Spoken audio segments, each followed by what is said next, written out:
অন্তর্বর্তী সরকারকে পূর্ণ সমর্থন দিলেন মার্কিন প্রেসিডেন্ট জো বাইডেন। যে কোনো প্রয়োজনে পাশে থাকার আশ্বাস দিয়েছেন তিনি। নিউ ইয়র্কে প্রধান উপদেষ্টা ডক্টর মুহাম্মদ ইউনুসের সঙ্গে বৈঠকে এমন আশ্বাস দেন বাইডেন। মঙ্গলবার স্থানীয় সময় সকাল 11টায় জাতিসংঘ সদর দপ্তরে এই বৈঠক অনুষ্ঠিত হয়। ডক্টর ইউনুস আগে সরকারের নিপীড়নের বিরুদ্ধে শিক্ষার্থীদের সাহসী ভূমিকা এবং দেশ পুনর্গঠনে গুরুত্বপূর্ণ অবদানের কথা জানান বাইডেনকে। এ সময় শিক্ষার্থীদের পূর্ণ সহযোগিতা করা উচিত বলে মন্তব্য করেন মার্কিন প্রেসিডেন্ট। এর আগে কানাডায় প্রধানমন্ত্রী জাস্টিন ট্রুডোর সঙ্গে সাক্ষাৎ করেন ডক্টর ইউনুস। সংক্ষিপ্ত বৈঠকে দ্বিপাক্ষিক সম্পর্ক জোরদারে আলোচনা হয়। ট্রুডোকে দ্য আর্ট অফ ট্রায়াম্প নামে একটি শিল্প বই উপহার দেন ডক্টর ইউনুস, যেখানে ছাত্র জনতার গণ অভ্যুত্থানে আঁকা গ্রাফিতি রয়েছে। এছাড়া প্রধান উপদেষ্টা ডক্টর মোহাম্মদ ইউনুস আন্তর্জাতিক মুদ্রা তহবিলের ব্যবস্থাপনা পরিচালক ক্রিস্টালিনা জর্জিয়েভা এবং ইটালির প্রধানমন্ত্রী জর্জিয়া মেলোনির সঙ্গে বৈঠক করেন। এর আগে জাতিসংঘ মহাসচিবের সংবর্ধনায় যোগ দেন ডক্টর মোহাম্মদ ইউনুস।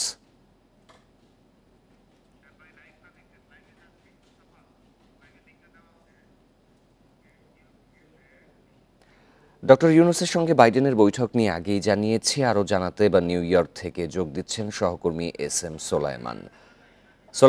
ডক্টর ইউনুসের আজকে আর কি কর্মসূচি রয়েছে বিস্তারিত জানাবেন। মার্কিন প্রেসিডেন্ট জো বাইডেনের সাথে তো তার মঙ্গলবার দিন বাংলাদেশ সময় আলোচনা হয়েছে, পরবর্তী আর কি কর্মসূচি রয়েছে?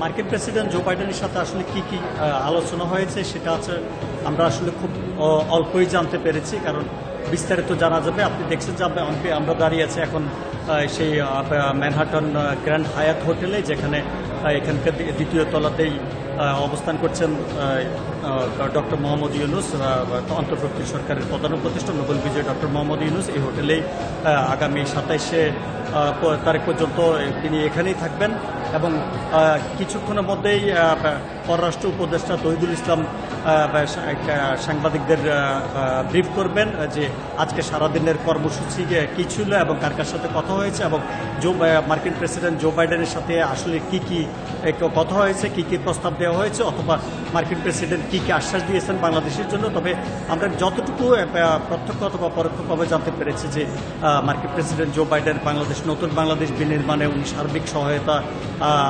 অর্থনৈতিক জলবায়ু পরিবর্তন সহ সার্বিক সহায়তা করবেন এবং ডক্টর মোহাম্মদ ইউনুস বাংলাদেশের যে গণ অভ্যুত্থানের ছাত্র আন্দোলনের যে বিজয় অর্জন এই সব বিষয়ে কথা বলেছেন ভারতে আশ্রয় নেওয়া বা সাবেক প্রধানমন্ত্রী শেখ হাসিনার বিষয় নিয়ে। এছাড়া গত সরকারের সময় র্যাব এবং পুলিশের উপর যে নিষেধাজ্ঞা সে বিষয়টা নিয়ে কথা বলেছেন। তবে বিস্তারিত আসলে আমরা কিছুক্ষণ পরেই পররাষ্ট্র উপদেষ্টার প্রেস ব্রিফিংয়ে শুনতে পারবো। আর আরেকটা বিষয় আপনাকে জানিয়ে রাখি যে আজকে মোটামুটি ওনার সমস্ত কর্মসূচি শেষ হয়েছে, তবে আজকের প্রথম দিনে অনেক ফলপ্রসূ এবং খুব অত্যন্ত ব্যস্ত সময় উনি কাটিয়েছেন।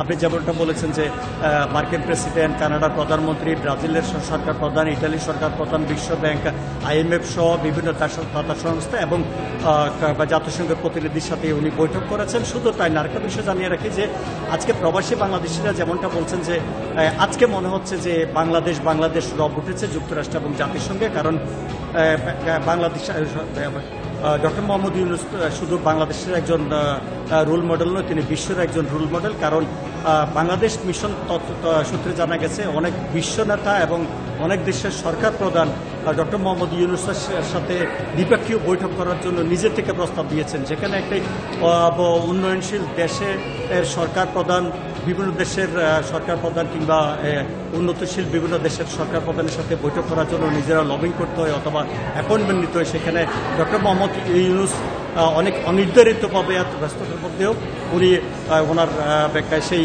অনির্ধারিত অনেক বৈঠক করছেন, যে অনেকের অনুরোধে। আরেকটা বিষয় আপনাকে জানিয়ে রেখে আগামী বুধবার এবং বৃহস্পতিবার তিনি পাকিস্তান, নেপাল, মালদ্বীপ সহ বিভিন্ন দেশের সরকার প্রধানের সাথে বৈঠক করবেন এবং 27 সেপ্টেম্বর তিনি জাতিসংঘের 79তম অধিবেশনে ভাষণ দেবেন এবং এরপরেই তিনি 3 দিনের সফর শেষ করে রাতে দেশের উদ্দেশ্যে রওনা দেবেন। এই ছিল আমার উপদেষ্টার যুক্তরাষ্ট্র সফরের বিষয়ে নিউ ইয়র্ক থেকে জানাচ্ছিলেন সহকর্মী এস সোলায়মান। রাশিয়ার বিরুদ্ধে যুদ্ধে জয় না পাওয়া পর্যন্ত ইউক্রেনকে সমর্থন দিয়ে যাবে যুক্তরাষ্ট্র। রুশ প্রেসিডেন্ট পুতিন ব্যর্থ হয়েছে বলে দাবি করেন মার্কিন প্রেসিডেন্ট জো বাইডেন। জাতিসংঘ সাধারণ পরিষদের ৭৯তম অধিবেশনে দেয়া ভাষণে এসব কথা বলেন মার্কিন প্রেসিডেন্ট। পুতিন ইউক্রেনকে ধ্বংস করতে চায় বলে মন্তব্য করেন বাইডেন। ভাষণে ইসরায়েল ও ফিলিস্তিনের নিরপরাধ মানুষের দুর্ভোগের কথা উল্লেখ করেন তিনি। এ সময় গাজায় যুদ্ধবিরতি ও জিম্মি মুক্তির চুক্তি বাস্তবায়নের আহ্বান জানান বাইডেন। মধ্যপ্রাচ্যের চলমান উত্তেজনা নিরসনে যুক্তরাষ্ট্র কাজ করছে বলেও জানান তিনি। এছাড়া জলবায়ু সংকট ও কৃত্রিম বুদ্ধিমত্তা নিয়ন্ত্রণ নিয়েও কথা বলেন মার্কিন প্রেসিডেন্ট।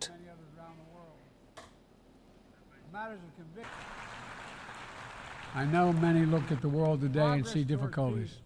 বিশ্বের কয়েকটি দেশে যুদ্ধাবস্থা দেখে অনেকে হতাশা প্রকাশ করেন, কিন্তু আমি তা করব না, কারণ একজন অভিভাবক হিসেবে আমি সেটা করতে পারি না। তবে হ্যাঁ, বিশ্বব্যাপী আগ্রাসন, চরমপন্থা ও বিশৃঙ্খলা দূর করতে হবে।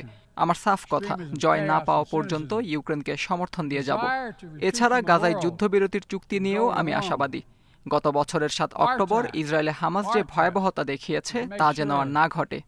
That the forces holding us together are stronger than those who are pulling us apart.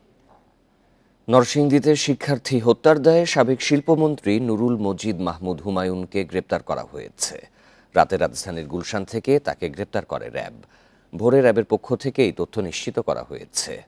১৯৮৬ সালে আওয়ামী লীগ থেকে মনোনীত প্রার্থী হিসেবে নরসিংদী ৪ আসন থেকে সংসদ সদস্য নির্বাচিত হন। পরে ২০০৮ সালে নবম ও ২০১৪ সালে ১০ম জাতীয় সংসদ নির্বাচনেও তিনি সংসদ সদস্য হিসেবে নির্বাচিত হন। একাদশ জাতীয় সংসদ নির্বাচনে জয়লাভ করে শিল্প মন্ত্রণালয়ের দায়িত্ব পান সংসদ সদস্য অ্যাডভোকেট নুরুল মজিদ মাহমুদ হুমায়ুন।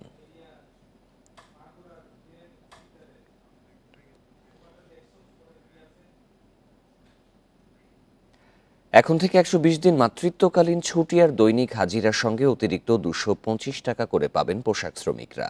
মালিকপক্ষ শ্রমিকদের ১৮ দফা দাবি মেনে নেয় আজ থেকে খুলছে সব কারখানা। মঙ্গলবার দুপক্ষের বৈঠক হয় শ্রম মন্ত্রণালয়ে। এরপর অস্থিরতা তৈরি হলে কঠোর ব্যবস্থার হুঁশিয়ারি দিয়েছেন শ্রম উপদেষ্টা।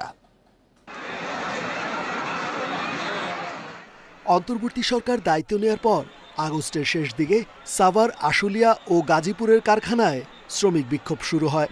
ন্যূনতম মজুরি পুনর্নির্ধারণ, শ্রম আইন সংশোধন সহ ১৮ দফা দাবি তাদের। তবে এই বিক্ষোভে বিদেশি ইন্ধনের কথাই বারবার বলে এসেছেন খাত সংশ্লিষ্টরা। পাশাপাশি শ্রমিকদের দাবি মেনে নেওয়ার আশ্বাসও ছিল।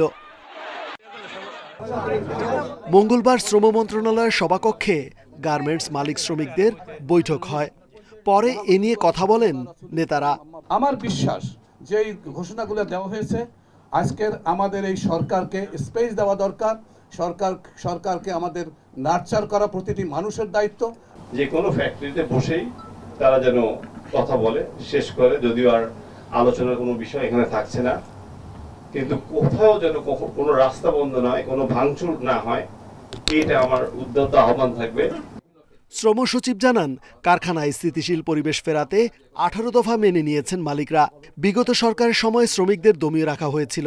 কালকে থেকে সমস্ত ইন্ডাস্ট্রি নির্বিঘ্নে চলমান থাকবে এবং বিদ্যমান নাইটগুলির সাথে ১০ টাকা বৃদ্ধি করে যেটা ন্যূনতম ১০০ টাকা হতে হবে, সেইভাবে আমরা দুই পক্ষ মিলে একটা সমাধানে তারা এসেছি। এই সিদ্ধান্তের পরও বিশৃঙ্খলার চেষ্টা করা হলে সহ্য করা হবে না বলে হুঁশিয়ারি দিয়েছেন শ্রম উপদেষ্টা। যেহেতু সবগুলো দাবির বিষয়ে আলোচনা হয়েছে এবং একটা সমাধানে আমরা পৌঁছাতে পেরেছি, সরকার এখন কোনো প্রকার বিশৃঙ্খলা আর কোনোভাবেই বরদাস্ত করবে না এবং সেটার ব্যাপারে কঠোরভাবে ব্যবস্থা নেওয়া হবে। শুধু দাবি মেনে নেওয়া নয়, ন্যূনতম মজুরিকে কেন্দ্র করে শ্রমিকদের বিরুদ্ধে সব মামলা প্রত্যাহার করার কথাও জানিয়েছেন উপদেষ্টা। রেজওয়ানুল হক, ইন্ডিপেন্ডেন্ট নিউজ, ঢাকা। আগেই যেমনটি জানিয়েছিলাম, শ্রমিকদের দাবি মেনে নেয় আজ থেকে খুলছে সব পোশাক কারখানা। এ নিয়ে আরও জানাতে গাজীপুর থেকে যোগ দিচ্ছেন সহকর্মী আবুল হাসান। শ্রমিকদের তো ১৮ দফা দাবি পুরোটাই মেনে নেওয়া হয়েছে। আজকে যে কারখানা রয়েছে সেখানে কর্মচাঞ্চল্য কেমন ফিরতে পারে?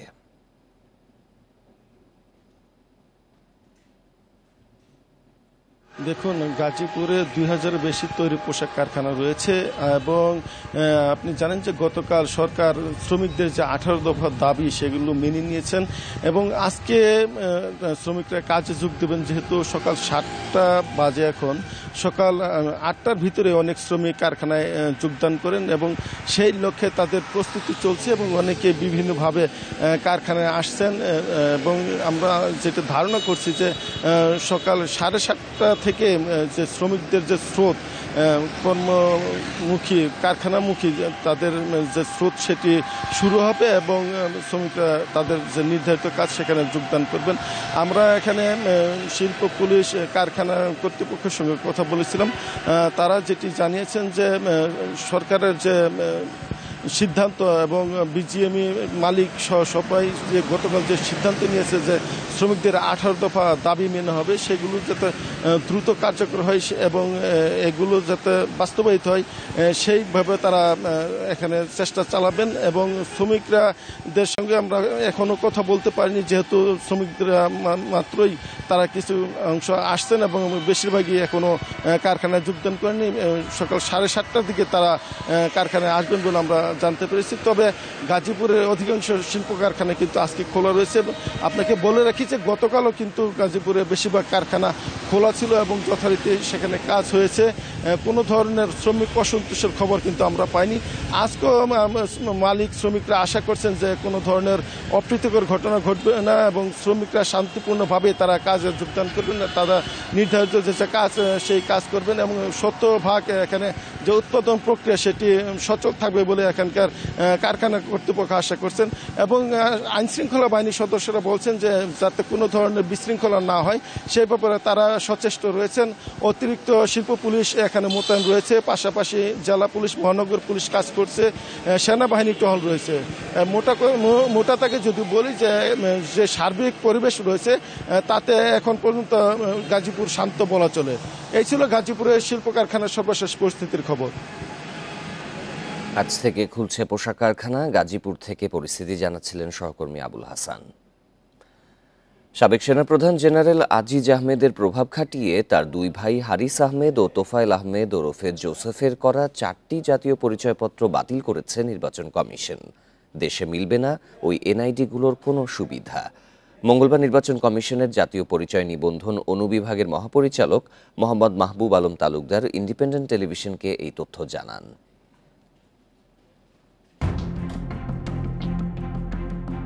সাবেক সেনাপ্রধান জেনারেল আজিজ আহমেদ 2018 সালের জুন থেকে 2021 সালের জুন পর্যন্ত বাংলাদেশ সেনাবাহিনীর প্রধান ছিলেন।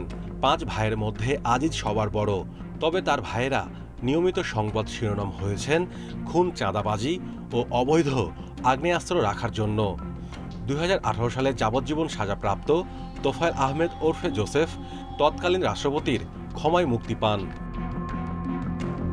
বড় ভাইয়ের প্রভাব খাটিয়ে দুই ভাই হারিস ও জোসেফ 4টি জাতীয় পরিচয়পত্র তৈরি করে। এটি করতে গিয়ে মা বাবার নামও পাল্টে নেয় তারা। এনআইডিতে পরিবর্তন করেন নিজের ঠিকানাও। মোহাম্মদ হাসান নামে করা এনআইডিতে নিজের ছবিও পরিবর্তন করেন হারিস। ভুয়া এনআইডি ও ভুয়া তথ্য দিয়ে এনআইডি সংশোধন করতে নির্বাচন কমিশনে প্রভাব খাটিয়েছিলেন তৎকালীন সেনাপ্রধান আজিজ। ইসির করা 3 সদস্যের তদন্ত কমিটি এসব তথ্য পেয়েছেন। জেনারেল আজিজের দুই ভাইয়ের 4টি জাতীয় পরিচয়পত্র বাতিল করেছে নির্বাচন কমিশন।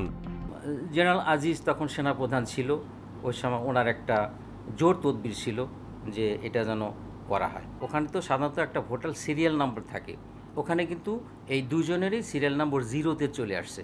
তার মানে তারা বায়োমেট্রিক্সও করেনি, ফিঙ্গারপ্রিন্টও করেনি। এটা দূর থেকে রিমোটভাবে তারা করেছে, তারা এখানে আসেনি। আমরা পুরো 4টা এনআইডি কার্ডই আমরা পরিপূর্ণ বাতিল করে দিয়েছি। ভুয়া এনআইডি তৈরিতে আর কারা জড়িত তা আরও তদন্ত করে বের করা হবে বলে জানান এনআইডির মহাপরিচালক। বাতিল করা এনআইডি দিয়ে দেশে কোনো সুবিধা পাবে না বলেও জানান তিনি। ভবিষ্যতে এই 4টা কার্ড তারা আর ইউজ করতে পারবে না। তার মানে এই এনআইডির মাধ্যমে তাদের যত সুযোগ সুবিধা বাংলাদেশে, এই সুযোগ সুবিধা ভবিষ্যতে আর তারা করতে পারবে না, অন্ততপক্ষে এই 4টা এনআইডি কার্ড দিয়ে। হারিস ও জোসেফের ভুয়া এনআইডি নিয়ে ইসির করা তদন্ত রিপোর্ট দুদকে পাঠানো হয়েছে। Mahmudul Hasan, Independent news, Dhaka. ঢাকা বিশ্ববিদ্যালয়ে ছাত্র শিবিরের 2 নেতার আত্মপ্রকাশের পর মিশ্র প্রতিক্রিয়া দেখা গেছে শিক্ষার্থীদের মধ্যে। অনেকেই বলছেন মুক্তিযুদ্ধ বিরোধী অবস্থান পরিষ্কার করেই শিবিরের রাজনীতিতে আসা উচিত। কেউ কেউ আবার সাধুবাদও জানিয়েছেন। এদিকে ছাত্র রাজনীতি নিষিদ্ধ করে ডাকসু কার্যকর করার দাবি জানিয়েছেন অনেকে। ঢাকা বিশ্ববিদ্যালয় শিবিরের সভাপতি সাধারণ সম্পাদকের পরিচয় প্রকাশের পর ক্যাম্পাসে 3 বন্ধুর 2 রকম মত। অবশ্য 3 জনই চান ক্যাম্পাসে ছাত্র রাজনীতি চলুক। আত্মপ্রকাশ আসছে, এটা অবশ্য ভালো, কারণ তারা রাজনীতি করবে, তারা শিক্ষার্থীদের নিয়ে কাজ করবে। যেহেতু এটা শিক্ষার্থীদের সংগঠন কাজ করবে, এটা প্রকাশ্যেই আমার কাছে ভালো মনে হয়। ছাত্র শিবির যদি তার 71-এর অবস্থান স্পষ্ট না করে, 71 নিয়ে তাদের বক্তব্য স্পষ্ট না করে, তাহলে আমি মনে করি তাদের রাজনীতি অনেকটা প্রশ্নবিদ্ধ থাকে। তবে বৈষম্য বিরোধী ছাত্র আন্দোলনের 9 দফার অন্যতম ডাকসু কার্যকর করে দলীয় রাজনীতি বন্ধের দাবি কারো কারো। আমরা দলীয় রাজনীতি চাই না, আমরা চাই ডাকসুর রাজনীতি। আমরা যদি দেখি যে 2024 সালে এসেও যদি তারা সেই 2002 সাল 1990 সালের রাজনীতি করতে চায়, সাধারণ শিক্ষার্থীরা ঘৃণা করে প্রত্যাখ্যান করবে। এমন সময় ক্যাম্পাসে শিবিরের প্রকাশ্যে আসা নিয়েও কথা বলেছেন শিক্ষার্থীরা।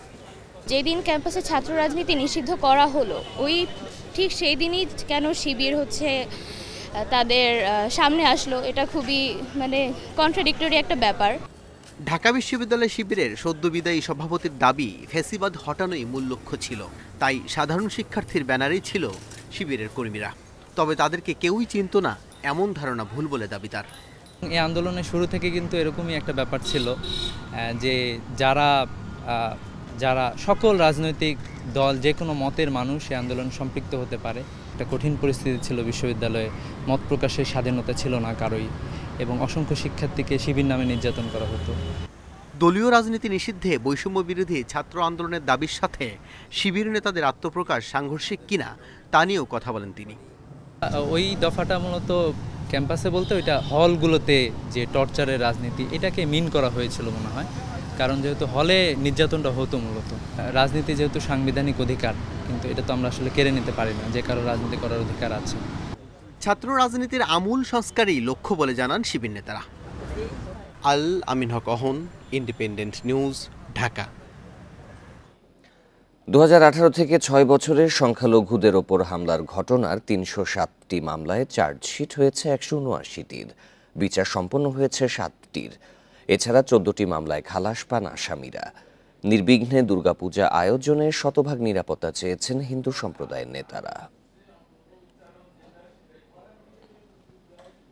সেপ্টেম্বরের 5 তারিখের পর থেকে দেশের বিভিন্ন এলাকায় সংখ্যালঘুদের বাড়িঘরে অন্তত 2000 হামলার ঘটনা ঘটেছে। আক্রান্ত হয়েছে 70টি মন্দির, ক্ষতিগ্রস্ত অন্তত 700 পরিবার, দাবি হিন্দু বৌদ্ধ খ্রিস্টান ঐক্য পরিষদের। খুলনার দাকপের 3 মন্দিরে দুর্গাপূজা করতে 5 লাখ টাকা চাঁদা দিতে হবে, এমন বেনামি চিঠি পাওয়ার অভিযোগ জানানো হয়েছে পুলিশে। পুলিশ সদর দপ্তরের তথ্য বলছে 2018 থেকে 2024 সাল পর্যন্ত সংখ্যালঘুদের ওপর হামলার ঘটনায় সারা দেশে 360টি মামলা হয়েছে।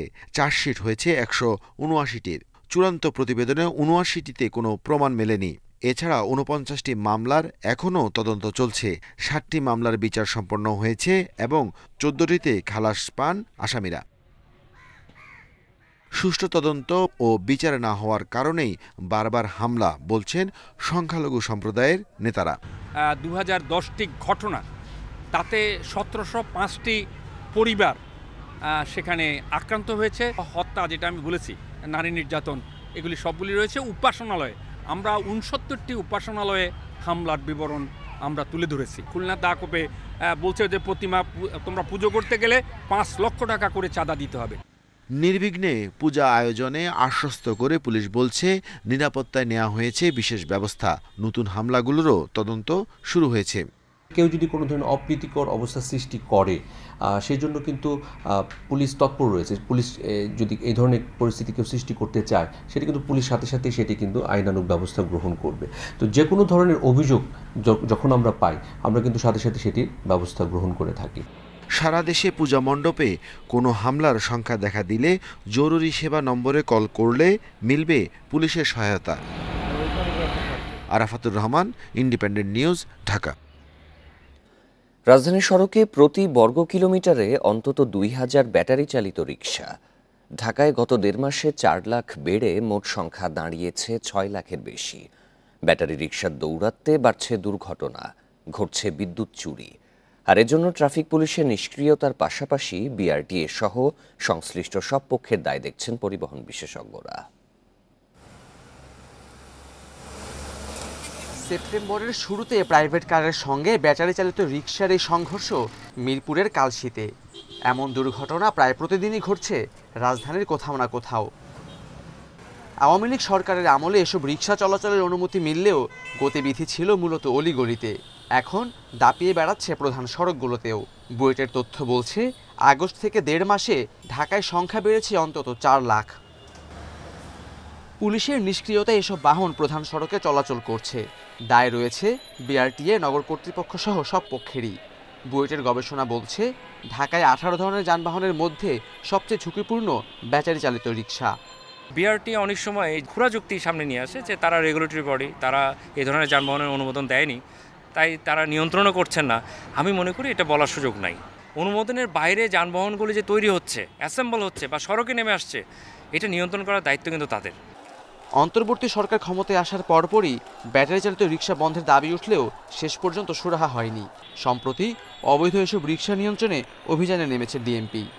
রাস্তার বিষয়টা শুধুমাত্র পুলিশের একার তো বিষয় না, এখানে আরও অনেকগুলো সংস্থা জড়িত আছে। আমাদের সিটি কর্পোরেশন রয়েছে, বিআরটিএ রয়েছে, সড়ক বিভাগ রয়েছে। আমরা অবশ্যই যে কোনো বিষয়ে আমরা তাদের সাথে সমন্বয় করে থাকি। ব্যাটারি চালিত রিকশা অবৈধভাবে চার্জ দিতে নষ্ট হচ্ছে বিপুল পরিমাণ বিদ্যুৎ। এবার এর বিরুদ্ধে অভিযানে নেমেছে ডেসকো। তথ্যগুলো আমরাও নিয়েছি বা আমাদের কাছেও আছে এবং আমাদের জরুরি অভিযান চলছে। আমাদের এই অবৈধ সংযোগ বিচ্ছিন্নকরণ, পাশাপাশি ইজি বাইকের ক্ষেত্রে যারা আপনি যেটি বললেন যে হুকিং করছে, এদের বিরুদ্ধে আমাদের অভিযান চলমান আছে। ইলেকট্রিক মোটরযান নীতিমালা বাস্তবায়ন ও ব্যাটারি চালিত রিকশার বিষয়ে দৃশ্যমান কোনো পদক্ষেপই নেই বিআরটিএর। Khaled Raihan, Independent news, Dhaka. আন্দোলনের সমর্থন জানিয়ে চাকরি হারানো প্রবাসীদের আয়ের ব্যবস্থা করবে সরকার, সম্ভব হলে অন্য কোনো দেশে পাঠাবে। ব্রিফিংয়ে এই আশ্বাস দিয়েছেন উপদেষ্টা ডক্টর আসিফ নজরুল। জানিয়েছেন, রেমিটেন্স যোদ্ধারা বিমানবন্দরে ভিআইপি সেবা পাবেন। এছাড়া বিদেশ যাত্রায় ভোগান্তি কমানো, নির্যাতন রোধ, সিন্ডিকেট ভাঙা সহ নানা বিষয়ে নতুন সিদ্ধান্তের কথাও বলেছেন তিনি।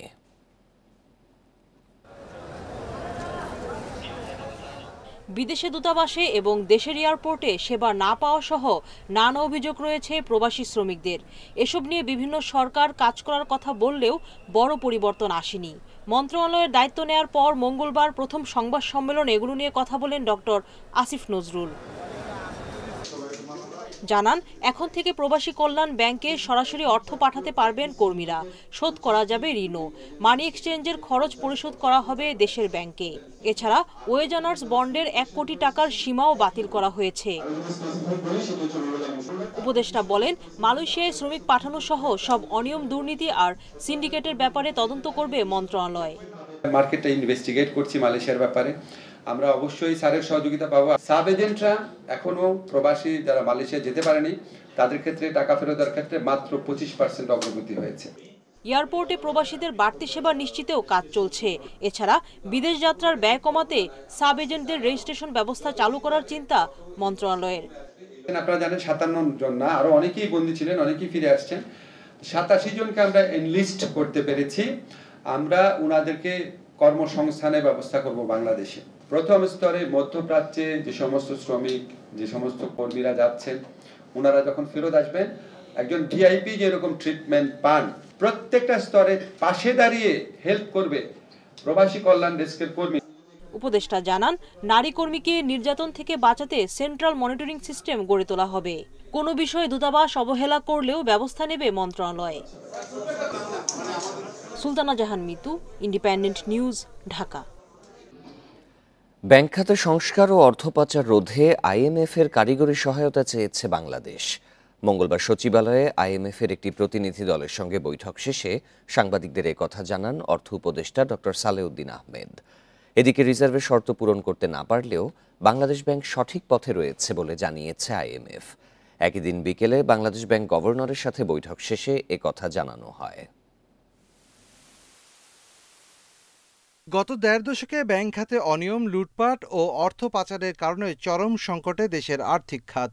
এমন প্রেক্ষাপটে অর্থ সহায়তার পাশাপাশি প্রয়োজনীয় হয়ে পড়েছে আর্থিক খাত সংস্কারের। অন্তর্বর্তীকালীন সরকারের নানা উদ্যোগে বিশেষ সহায়তায় আগ্রহী দাতা সংস্থা আন্তর্জাতিক মুদ্রা তহবিল IMF। মঙ্গলবার সচিবালয়ে সংস্থাটির আবাসিক প্রতিনিধি বৈঠক করে অর্থ ও বাণিজ্য উপদেষ্টা ডক্টর সালেউদ্দিন আহমেদের সাথে। পরে উপদেষ্টা জানান, আর্থিক খাতের বিভিন্ন সংস্কারে IMF এর কাছে কারিগরি সহায়তা চেয়েছে বাংলাদেশ। ব্যাংক রিফর্মের জন্য, মানি লন্ডারিং এর জন্য, তারপর ট্যাক্স রিফর্মের জন্য, ইনকাম ট্যাক্স ভ্যাট রিফর্ম করার জন্য। শুধু IMF না, এটা একটা মনে রাখবেন, আমরা কিন্তু অন্যদের সাথে হিসেবে চেয়েছি এবং আমরা সেটা কারা কি সাহায্য দেখবে এটা কোঅর্ডিনেট করে IMFকে আমরা স্পেসিফিক বলে ওদের কি কি দরকার সাহায্য। এদিকে বিকেলে মুদ্রানীতির আধুনিকায়ন ও মুদ্রা বিনিময় হার সহ বিভিন্ন বিষয় নিয়ে বাংলাদেশ ব্যাংকের গভর্নরের সাথে বৈঠক করে IMF। পরে কেন্দ্রীয় ব্যাংকের মুখপাত্র জানান, IMF এর শর্ত অনুযায়ী $24 বিলিয়ন বৈদেশিক মুদ্রা রিজার্ভ রাখার নির্দেশনা থাকলেও তা বর্তমানে 20 বিলিয়নের নিচে। যদিও সংস্থাটি বলছে বাংলাদেশ ব্যাংক সঠিক পথে রয়েছে। আমাদের নেট ইন্টারন্যাশনাল রিজার্ভ এটা সম্পর্কে ওনাদের যে টার্গেট দেওয়া ছিল যে 2026 সাল পর্যন্ত গিয়ে আমরা 3.5 মান্থস আমদানি ব্যয় মেটানোর মতো পর্যাপ্ত পরিমাণের ইন্টারন্যাশনাল রিজার্ভ আমাদের হাতে রাখতে পারবো। তো ওনাদের ইভ্যালুয়েশনে দেখা যাচ্ছে এটা 3.1 পর্যন্ত যাচ্ছে, অর্থাৎ আমরা অলওয়েজ ল্যাগিং বিহাইন্ড আছি। মুখপাত্র জানান, বাংলাদেশকে বাড়তি $3 বিলিয়ন ঋণ দেওয়া যায় কিনা সে ব্যাপারে আলোচনা চলছে। বলেন, macro stability, exchange rate, foreign reserve বিষয়ে পর্যবেক্ষণ দিয়েছে IMF।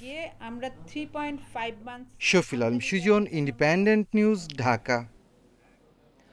13 বছর স্কুলে না গিয়ে বেতন তুলেছেন সহকারী শিক্ষক শিশির সরকার। ছিলেন মাগুরা 2 আসনের সাবেক MP বীরেন শিকদারের APS। ক্ষমতার দাপট দেখিয়ে বেতন ভাতা তুললেও ক্লাসে তাকে পায়নি শিক্ষার্থীরা। হাসিনা সরকারের পতনের পর থেকেই আছেন পলাতক। মাগুরার শালিখা উপজেলার আরপাড়ার বরুইচড়ায় অভয়াচরণ মাধ্যমিক বিদ্যালয়। 13 বছর ধরে এখানে ইংরেজি বিষয়ের সহকারী শিক্ষক শিশির সরকার।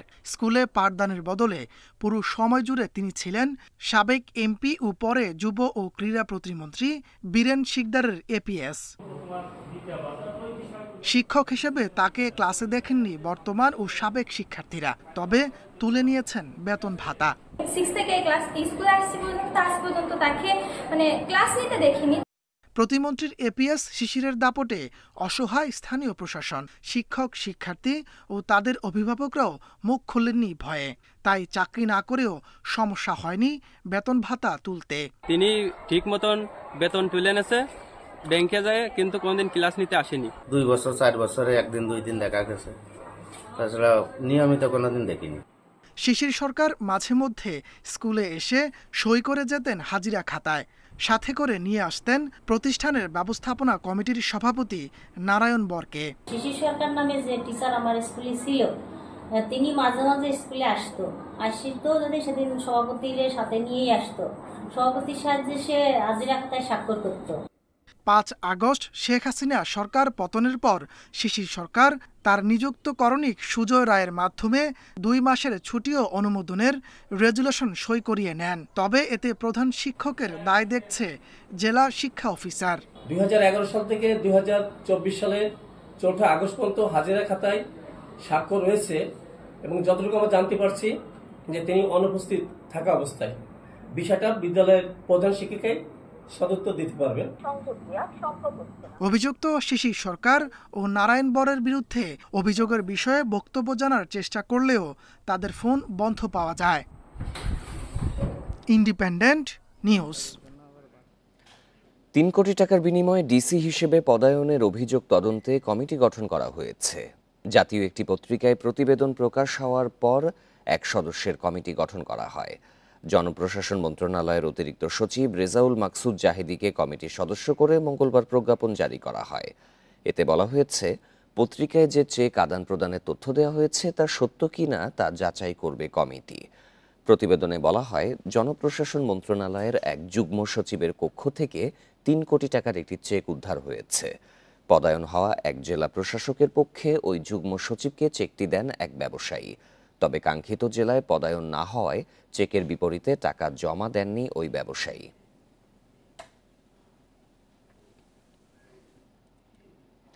কুমিল্লা থেকে বেড়াতে গিয়ে চট্টগ্রামের খুলশীতে সংঘবদ্ধ ধর্ষণের শিকার হয়েছে ১৫ বছরের এক কিশোরী। সোমবার রাতে একটি পরিত্যক্ত বাড়িতে বন্ধুকে আটকে রেখে ২ দফায় ধর্ষণ করা হয় তাকে। পরে শিক্ষার্থীদের একটি দল গিয়ে সেই কিশোরী ও তাঁর বন্ধুকে উদ্ধার করেন। এ সময় ঘটনাস্থল থেকে আবুল কালাম নামে এক অটোরিকশা চালককে আটক করা হয়। খুলশী থানার ওসি মুজিবুর রহমান জানান, এই ঘটনায় ৫ জনকে আসামি করে মামলা করেছেন ভুক্তভোগী। তাকে শারীরিক পরীক্ষার জন্য চট্টগ্রাম মেডিকেল কলেজ হাসপাতালের ওয়ান স্টপ ক্রাইসিস সেন্টারে পাঠানো হয়েছে। ঘটনার সঙ্গে জড়িত অন্যদের গ্রেপ্তারে চলছে চেষ্টা।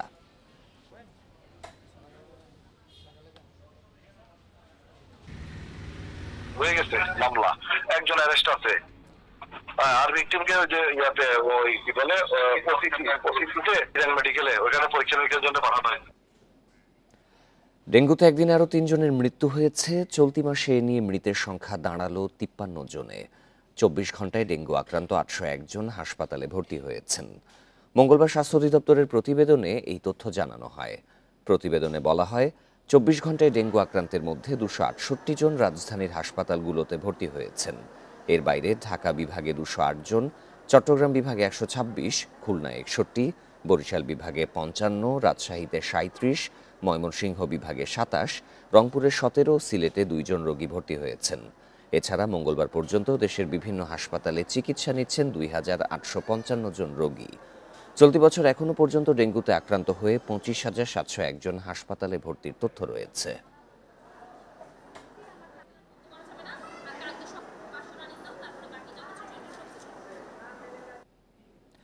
পাহাড় কাটার ফলে কক্সবাজারে ধসের ঝুঁকি দিন দিন বাড়ছে। মাটি বিক্রি ও বসবাসের জন্য প্রতিনিয়ত কাটা হচ্ছে পাহাড়। ভারী বৃষ্টি হলে ঘটছে দুর্ঘটনা। পাহাড় ধস ও ধসের ক্ষয়ক্ষতি এড়াতে সচেতনতার উপর জোর দিচ্ছে পরিবেশকর্মী সহ প্রশাসন। কদিন আগে কক্সবাজার সদরের দিককুল গ্রামে পাহাড় ধসে মারা যান মা, 2 মেয়ে সহ 3 জন। আহত হন বাবা মিজানুর রহমান। পাহাড় ধসে পুরো বাড়ি ভেঙে যায়। 2 সপ্তাহ না যেতেই একই স্থানে আবারও ঘর তৈরির কাজ শুরু হয়েছে। ঝুঁকি রয়েছে জেনেও বাড়ি নির্মাণ করছে পরিবারটি। এখন আর ঘর বাঁধি দিয়ে আর তো এখন থাকি বলে স্থান নাই, এখন ঘর নাই, ঘর তো বেঁকে বাগি, এখন আর যাই মরে। এদিকে মাটি কাটার কারণে পাহাড় ধস হচ্ছে বলে জানান এলাকাবাসী। প্রতিবাদ করলে হুমকি দেয়া হয় বলেও অভিযোগ অনেকের। এগুলাকে দখল করছে, এগুলার কোনো কাগজপত্র নেই, ওরা দখলদার, দখলবাজ। বৃষ্টিপাতের কারণে আমাদের পাহাড় দিয়ে হচ্ছে, ভাঙতেছে। পরিবেশ কর্মীরা বলছেন, ধস ঠেকাতে পাহাড় কাটা বন্ধ করতে হবে, সচেতন হতে হবে সবাইকে। আমাদের ডিজাস্টার ম্যানেজমেন্টের এই দুর্যোগ ব্যবস্থাপনার এই 3টির মধ্যে আমাদের সমন্বয় একমাত্র পারে আমাদের ভূমিধস নিরসনে। নজরদারির কারণে পাহাড় ধসে মৃত্যুর হার কমেছে বলে দাবি জেলা প্রশাসনের। সুবিধা দিয়েও তাদেরকে নিতে পারছি না। আমরা আসলে চেষ্টা করছি, আমরা যখন আমাদের সমস্যা হয় তার মাইকিং করছি মানুষকে। অনেক মানুষ চলে নেমে আসে, অনেক মানুষ আসেও না, এইভাবে ঘটনাগুলো ঘটছে আর কি। সরকারের পক্ষ থেকে আমরা চেষ্টা করে যাচ্ছি, আমরা ইনফ্যাক্ট মানুষকে বোঝানোর চেষ্টা করছি। আমরা বিশ্বাস করি আমরা চেষ্টা করছি বলে এখন পর্যন্ত এটা কন্ট্রোলে আছে, আমরা আরও হয়তো বেশি বড়। গত 2 বছরে কক্সবাজারে ছোট বড় শতাধিক পাহাড় ধসের ঘটনায় অর্ধশত মানুষের বেশি মারা যান। তৌফিকুল ইসলাম, ইন্ডিপেন্ডেন্ট নিউজ, কক্সবাজার। রংপুরের ৮ উপজেলায় প্রায় ১৫০ কিলোমিটার সড়ক বেহাল। এতে চরম ভোগান্তিতে চলাচলকারীরা। দীর্ঘদিন ধরে সড়কের এমন অবস্থা থাকলেও কোনো উদ্যোগ নেই কর্তৃপক্ষের। অতিরিক্ত জেলা প্রশাসক বলছেন, সড়কগুলো দ্রুত সংস্কারে উদ্যোগ নেওয়া হবে। রংপুর সদর উপজেলার খলেয়ার হাজিপাড়া সড়ক 5 কিলোমিটার সড়কের অনেক অংশে উঠে গেছে কার্পেটিং। আবার বিভিন্ন স্থানে তৈরি হয়েছে ছোট বড় গর্ত। চলাচলের অনুপযোগী হয়ে পড়ায় চরম ভোগান্তিতে চলাচলকারীরা। ভ্যান, রিক্সা, অটো রিক্সা, সাইকেল তারা খুবই সমস্যা হয়ে দাঁড়িয়েছে। আর বর্ষাকালে তো যাওয়াই যায় না। রংপুরের 8 উপজেলায় 150 কিলোমিটার সড়ক এমন বেহাল। 1 ঘন্টার রাস্তা চলাচলে সময় লাগছে 3 থেকে 4 ঘন্টা। নষ্ট হচ্ছে যানবাহন, ঘটছে ছোট বড় দুর্ঘটনাও। 1 থেকে 1.5 বছর ধরে সড়কগুলোর এমন অবস্থা হলেও কোনো উদ্যোগ নেই কর্তৃপক্ষের। রাস্তার দুই পাশে বাধা, দুই পাশে ভাঙ্গা, অনেক সময় উল্টে যাইতেও পারে, যায় অনেক সময় যায়। রাস্তাঘাট মনে কাদা হয়ে যায়, গেইতে লোড ধরে যাইতে পারি না, উল্টি পড়ে যায়। সড়কে মানুষের ভোগান্তির কথা স্বীকার করে অতিরিক্ত জেলা প্রশাসক বলছেন, দ্রুত উদ্যোগ নিতে স্থানীয় প্রশাসনকে নির্দেশ দেওয়া হয়েছে। এলজিইডির সাথে কথা বলেছি, আমি উপজেলা নির্বাহী অফিসারগণদের সাথে কথা বলেছি। তাদের যদি ফান্ড আসে উভয়ে মিলেই সম্মিলিতভাবে এটা বাস্তবায়ন করবে এবং এটা রাস্তা উন্নয়নের কাজে তারা সকলে মিলে কাজ করবে। দীর্ঘদিন সংস্কার না হওয়া ও নিম্নমানের কাজকে দায়ী করছেন স্থানীয়রা। Independent news. বরগুনার বেতাগীতে 4টি সড়কের নির্মাণে কাজে অনিয়মের অভিযোগ উঠেছে ঠিকাদারের বিরুদ্ধে। আবার কোনো নিয়ম না মেনে সাবেক পৌর মেয়র ABM গোলাম কবির এসব কাজ দিয়েছেন তার পছন্দের ঠিকাদারকে। এ নিয়ে ঊর্ধ্বতন কর্তৃপক্ষের কাছে অভিযোগ দিয়েছেন স্থানীয়রা।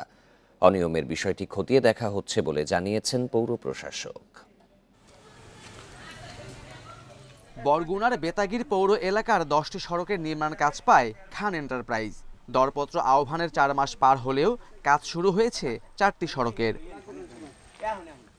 অভিযোগ উঠেছে বেতাগী হাই স্কুল থেকে স্টিল ব্রিজ পর্যন্ত সড়কের দুপাশে গাইডওয়ালের নিচে 3 ইঞ্চি সিসি ঢালাই দেওয়ার কথা থাকলেও ঠিকাদারি প্রতিষ্ঠান তা দেয়নি। এছাড়াও গাঁথুনিতে লাল বালির বদলে ব্যবহার হয়েছে সাদা বালি। সিমেন্ট কম দেয়ায় খুলে যাচ্ছে ইটের গাঁথুনিও। একই চিত্র বাকি 3টি সড়কেও।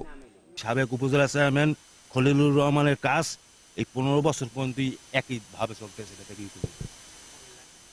প্রত্যেকটা ইট লাতি মারা লাগলে খুলে যাইবে, এই জায়গায় খুলে যায়।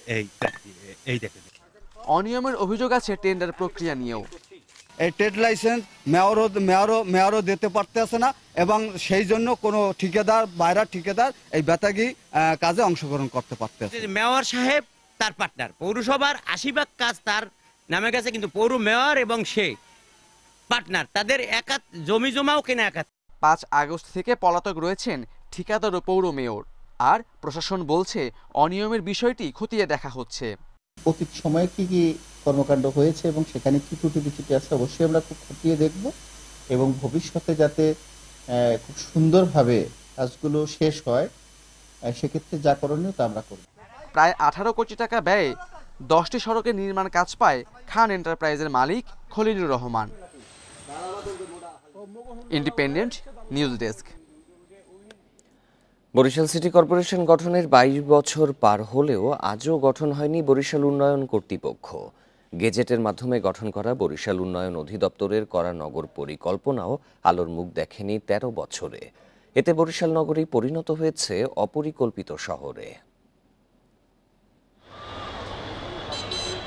বরিশালকে একটি পরিকল্পিত নগরী হিসেবে গড়ে তুলতে 2010 সালে বরিশাল উন্নয়ন অধিদপ্তর একটি মহাপরিকল্পনা তৈরি করে। 2011 সালে গ্যাজেট প্রকাশের মাধ্যমে উন্নয়নের সাথে সম্পৃক্ত সব সংস্থাকে মহাপরিকল্পনা মেনে চলার নির্দেশনা দেওয়া হয়। তবে 13 বছরে আলোর মুখ দেখেনি নগর মহাপরিকল্পনাটি। অপরিকল্পিত ভবন নির্মাণ, ড্রেনেজ অব্যবস্থাপনা, দখল দূষণে ভোগান্তিতে পড়েছেন নগরবাসী। যারা মূলত একটি সুন্দর শহর চায়, একটি পরিকল্পিত নগর চায়, একটি প্রসারিত নগর চায়, তো সেই কারণেই মূলত বরিশাল একটি উন্নয়ন কর্তৃপক্ষ আমাদের প্রয়োজন। বরিশালকে যে কিভাবে সাজিয়েছিল, খাল, তারপর ওয়ার্কওয়ে সব মিলে রাস্তা টাস্তা, কিন্তু আসলে আমরা বাস্তবে কোনো রূপ দেখতে পাইনি। পরিকল্পনাবিদদের দাবি, মহাপরিকল্পনাটি যদি বাস্তবায়ন হতো তাহলে নগরবাসীর ভোগান্তি কমতো। তারা আরও বলছেন, বরিশাল নগরীর পরিধি বাড়ায় এখন নতুন পরিকল্পনার প্রয়োজন। আমরা একটা সুন্দর শহর পেলাম না, একটা পরিকল্পিত শহর পেলাম না, যেটা আমাদের আরও 10 বছর আগে করার কথা ছিল, সেটা আসলে আমরা এখন 10 বছর পরে আবার নতুন করে চিন্তা শুরু করলাম। আমরা তো এখানে 10 বছর অলরেডি পিছিয়ে গেলাম। বরিশাল যে বর্তমান যে মেট্রোপলিটন এলাকা 403 স্কোয়ার কিলোমিটার, এই পুরোটাকে আমরা বিবেচনায় নিয়েছি এই নতুন মাস্টার প্ল্যান করতে। তা আমাদের লক্ষ্য থাকবে শুধু প্ল্যান করার জন্য নয়, প্ল্যানটা যাতে সুষ্ঠুভাবে বাস্তবায়ন হয়। বরিশাল নগরীর মহাপরিকল্পনা তৈরিতে ব্যয় হয় 2.5 কোটি টাকা। কোনো পক্ষের সহায়তা না পাওয়ায় বাস্তবায়ন ছাড়াই যার মেয়াদ শেষ হয় 2020 সালে। Independent news. এই ছিল এখনকার সংবাদে। আরও বিস্তারিত জানতে চোখ রাখুন ফেসবুক, ইউটিউব এবং এক্সে। আমন্ত্রণ পরের আয়োজন।